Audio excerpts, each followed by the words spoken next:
Şimdi Sayın Doktor Yektan Türk Yılmaz az önce Dırşa Deniz değindi. Bu savaşın karakteri ne? Yani bu savaşta kullanılan araçlar, gereçler, istihbarat hikayesi başka diğer savaşlara çok benzemiyormuş gibi geliyor bana. Ya aslında şöyle bir durum var. Yani yakın dönemde Ukrayna'yı bir kenara bırakalım. Ukrayna başka bir örnek ama Batı'nın savaştığı savaşlarda çok büyük bir orantısızlık vardı. Yani düşünürseniz Amerika Afganistan'ı bombalıyor. Yani birisi dünyanın en zengin, güçlü ülkelerinden birisi, birisi en fakir, en güçlü ülkelerinden birisiydi. Ne bileyim işte Irak, ABD savaşında da aşağı yukarı benzer bir tablo vardı. Yani şu durumda aslında güç olarak birbirinden illaki eğer yani böyle rakamlara baksanız, toplam ateş gücünü ölçseniz falan filan illaki birbirinden çok da böyle karşılaştırılamaz güçler gibi gözükmüyor bu ilk bakışta, değil mi? Ama aslında büyük bir asimetri olduğu da ortaya çıkıyor. Çünkü iki tane farklı güç görüyoruz. Bir tarafta bir hantal, eski tip bir güç.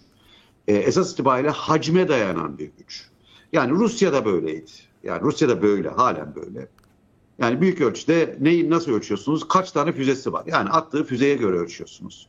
Yani ne efendime söyleyeyim bu yakın dönem işte yapay zeka vesaire gibi yüksek teknolojilerden faydalanabilen, ne işte hassas vuruş gücü olan, ne de daha da önemlisi siz de söylediniz. Daha önceki demin Dilşah Hanım da söyledi. Hani bu çünkü bugünden yani bence karar yeni verildi ama bunun hazırlıkları çoktan yapılmış bir planı, programı, hazırlığı çoktan yapılmış bir saldırı bu. Ve ince ince çalışılmış ve dediğiniz gibi istihbaratı yönü çok kuvvetli. Şimdi burada bir parantez açmak lazım. Çünkü şimdi biraz Türkiye, Orta Doğu'da özellikle Türkiye'de hatta dünyanın birçok yerinde de İsrail'i sadece böyle bir araç olarak görme huyu çok yaygındır. Ben bunun çok doğru olduğunu düşünmüyorum.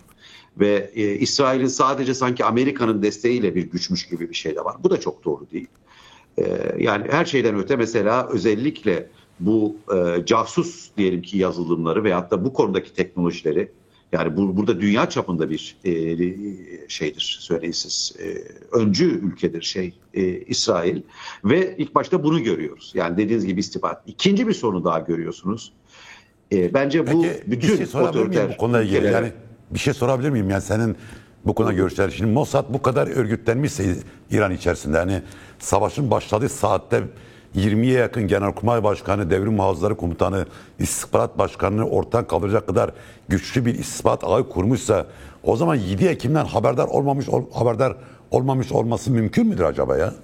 Mümkündür. 11 Eylül'den daha işte ne bileyim bazen haberdar olduğunuz zaman bile önemsemiyorsunuz. Bu örnekte de mesela bu örnekte Evet. çıktı bir haber var ama yani önemsemiyorsunuz. Kendinizi o kadar güçlü görüyorsunuz ki başka öncelikleriniz var. Oraya öyle bir sistem kurmuşsunuz ki insansız çalışıyor.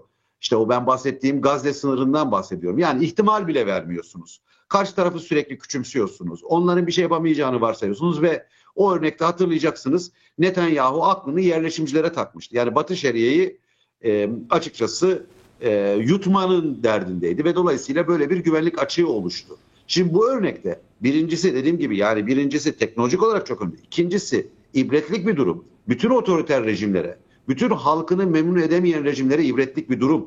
Çünkü bugün gerçekten birçok yorumları takip etmeye çalışıyorum. İsrail, İran'la ilgili uzmanların görüşlerine bakıyorum. Hepsinin birleştiği nokta İsrail'in en zorlanmayacağı şey İran içerisinde kendisine yardımcı şeyler bulmak, aktörler bulmak, kendi istihbarati faaliyetleri, askeri faaliyetleri için çalışacak insan bulması. İşte ya diyeceksiniz ki bir tek ona bağlanabilir mi? Bağlanamaz. Yani bir tek halkını memnun etmeye bağlanamaz. Ama çok önemli bir gerekçesi bence bu. Bugün halkına düşman, halkına yabancılaşmış, halkına silah çeken, onun giyimiyle, kuşamıyla uğraşan, onun diliyle uğraşan, onu işte kontrol altında tutmak için vinçle idam etmeyi bir silah olarak kullanan, Evin zindanı dediğiniz zaman bugün dünyada bir zamanlar Saygon geliyordu akla, değil mi? Yani korkunç zindanlar. Sonra Diyarbakır, Metris girdi ve dünya literatürüne de girdi bu cezaevleri.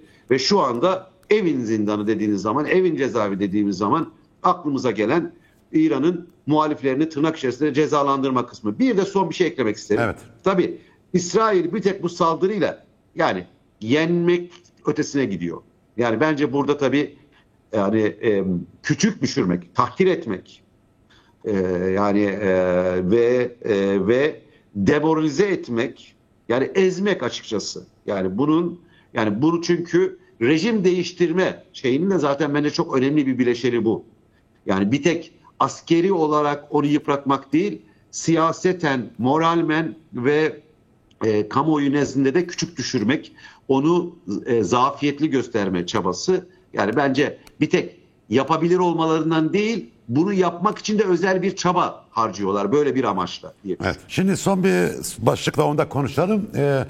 Yekten Hoca, şimdi tabii bu İsrail'in İran'a saldırması ve 7 günlük süren savaş konusunda tartışılan konulardan bir tanesi İran'ın parçalamayacağı ve İran'daki rejim değişikliği sonrası yeni bir Irak, yeni bir Suriye'nin ortaya çıkıp çıkmayacağı. Burada Kürtler için nasıl riskler ve nasıl fırsatların doğup doğmayacağı da çok tartışılıyor. Hatta çok heyecan duyanlar da var. Ama ben o heyecan duyanlardan değilim doğrusu.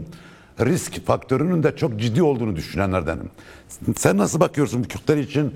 Yani İran'da bu savaş ne tür riskler barındırıyor ve ne tür fırsatlar barındırıyor? Evet. Ben soykırım akademisyeniyim. Ben dolayısıyla hani bu gibi durumları duyduğum zaman hani bunlardan yani savaş iyi bir şey kurmaya uzaktan vesile olduğu zaman bile bence çok böyle övülmemesi gereken bir şey. Çünkü ekseriyatta zaten bu da olmaz. Onu da söyleyeyim. Ve özellikle de siz orta küçük ölçekli güce sahip bir grupsanız, çünkü savaşta bu her şey gibi güçlüyü seven bir durumdur. Ve bir tek güçlüyü sevmez. E, Kırılgan olanı çok orantısız, çok acımasız bir şekilde söyleyin siz. Hesap ödettiren bir durumdur. Ve dolayısıyla mesela demin de söylemeye çalıştım. Yani kimse buradan işte bazen yani böyle bir şöyle bir iyimserlikle işte İran yıkılacak, yerine böyle demokratik bir İran gelecek. Biz de işte halklarla beraber orada demokrasi kuracağız falan. Ben bunun hayatta, yani bunun gerçeklikte karşılığı olacağını düşünmüyorum. Muhtemelen bugünkünden daha da karmaşık, en azından kaotik bir durumla karşı karşıya kalacağız. Şu anki üniter görüntüsünü sürdürmesi, yani şu andaki güçlü devlet konumunu sürdürmesi mümkün değil. Öte yandan siz Belücileri söylediniz. Ben Belücileri çok fazla hakim olduğum bir konu değil. Ama Kürtler açısından bakarsanız, Kürtler açısından baktığımız yani burada bence her şeyin perspektifin çok önemli olduğunu görmek lazım. Yani mesela emperyalizmden konuşuyorsunuz. Herkes kendi perspektifinden görüyor emperyalisti. Mesela devleti görüyorsunuz. Yani herkes kendi perspektifinden görüyor. Yani şimdi siz İran'daki Kürtlerin perspektifinden baktığınız zaman orada gençlerini haftada, yani neredeyse bazı haftalar 25-30 tane gencini vinçle asan, idam eden, binlerce gencini veyahut da siyasetçisini hapse tıkmış, onları işkenceden geçiren bir yönetim görüyorsunuz. Ve siz özgürlüğe susamış bir topluluksunuz. Yani ben fırsatçılık tabii ki hayır. Dediğim gibi risk almaya tabii ki hayır. Ama Kürtlerin kimsenin reddedemeyeceği, kimsenin değilleyemeyeceği çok meşru talepleri var. O meşru taleplerinden, yani işte devlettir, şuydu bunu, onu biresini bilemem. Ama Kürtlerin kendilerini idare etmeyi hak eden, artık bu bir tek hak etmek de değil, bunun dışında kendilerini güvenli hissedemeyecek bir topluluk olduğunu düşünüyorum. Ve burada yani bir de şeyden bakmak lazım. Perspektif dedim ya, nereden baktığınız. Şimdi Türkiye evet bir yandan alttan alıyor ama Türkiye'de mesela bakarsanız bu yakın dönemdeki sürecin mimarı diye kendisinden bahsedilen Bahçeli'nin İsrail'le ilgili açıklamasını düşünün. Ne dedi? Zorla durdurulmalıdır. Şimdi ve bir iç cephe deniyor. Yani demin hep beraber konuştuk ortadaki durumu, yeni dengeleri. Sizce Kürtlerin herhangi bir şekilde Türkiye jeostratejisine hizalanmaları mümkün mü şu görüntü altında? Bakın şimdi bir İran'daki durumu görüyoruz. Sizce şimdi orada Kürtlerin bir temsiliyet kazanmasına evet diyecek ama ne güzel diyecek bir Ankara var mı bugün karşımızda Cahit Bey? Ben onu görmüyorum. Ve dolayısıyla yani şu anda böyle bir kritik aşamadan geçiyoruz. Yani Kürtler Evet. biraz hani şeyi de anlıyorum tabii ki. Dediğinize katılıyorum. İhtiyatlı olmak gerekiyor. Kesinlikle ihtiyatlı olmak gerekiyor. Ama yani bir de yılgınlık da var, bıkkınlık da var. Artık esir olarak yaşamak istemeyen bir topluluk bu. Yani Orta Doğu'nun herhangi bir yerinde esir olarak yaşamak istemiyor. Eski yaşadığı biçimde yaşamak istemiyor. Bunu da anlayışla karşılamak lazım.